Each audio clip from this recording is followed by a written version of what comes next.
issues coming out of this election are also being heavily debated. I know you are a reputable lawyer in the land, and I know that you know the rules guiding substantial cases before the court, and I know you might not want to delve into those matters, but without having to touch on the meat of the petitions before the Presidential Election Tribunal, there's been a lot of controversy. Can you please give some kind of explanation and some kind of explainer on what has divided many Nigerians on the issue of the Section 134 of the Constitution, in just simple terms, without delving into the meat of what is before the court? Well, I had expressed an opinion on Section 134 of the Constitution on the 23rd of January this year. That's about a month before the presidential election. On that occasion, I expressed a legal opinion.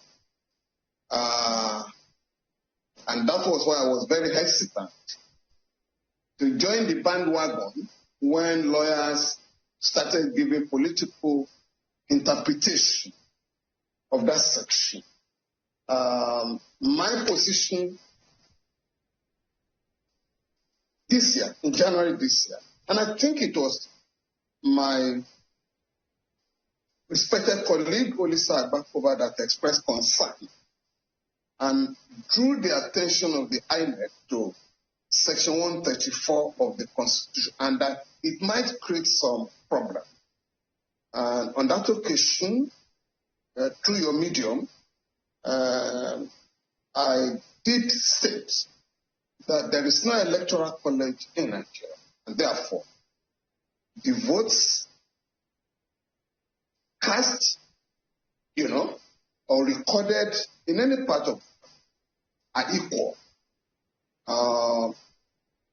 Section 134 of the Constitution specifically requires a winner of a presidential election to meet certain requirements. The first one is to score the majority of lawful votes, and the second one is the territorial spread. 2/3 majority of the states and the Federal Capital Territory. And since the Federal Capital Territory has been interpreted to be the 37th state in Nigeria for the purpose of the Constitution, I didn't see any controversy at the material time, and that was when I expressed my opinion.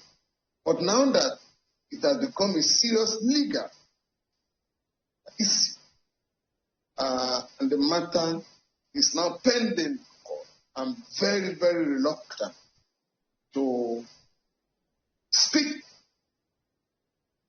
definitively on the section, because there are decisions of our court on the status of Abuja, 2 judgments of the Court of Appeal and the Supreme Court.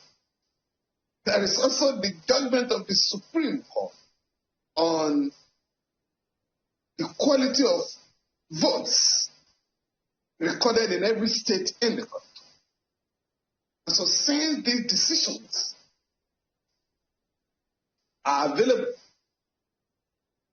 to all lawyers in Nigeria, to all my colleagues, I would have expected the debate to be anchored on decided cases, particularly by the Court of Appeal and the Supreme Court. Against you, as I said, since the matter is pending in the Court of Appeal already, it has been raised in some of the petitions. To that extent, I'm not expected to express my opinion so that one does not disrespect the court. But as I did say, I'd expressed an opinion when the election had not held, a month of the presidential election. And I stand by my position, which is that Abuja has been interpreted to be the 37th state kingdom. I can't go beyond that for now.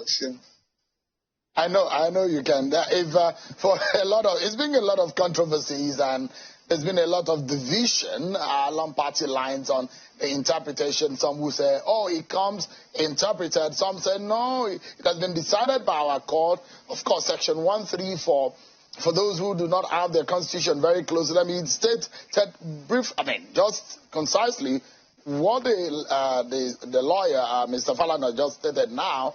And because Mr. Falana doesn't want to go deeper into it, you might as well just go onto Channel's YouTube page, and that's channelstvweb.com, and you can also find out for yourself what Mr. Falana said earlier. We are not lawbreakers. We do not want to touch on what the courts are going to be deliberating on. Highest number of votes, and of course, spread to 25% into third of the state of the Federation, plus the AFCT. We'll be hoping and looking forward to what the court will decide on this matter. Perhaps we'll lay that to rest if there's anything that happen. And so, Mr. Falana, I'm not sure a lot of people imagined that the 1979 scenario could play out.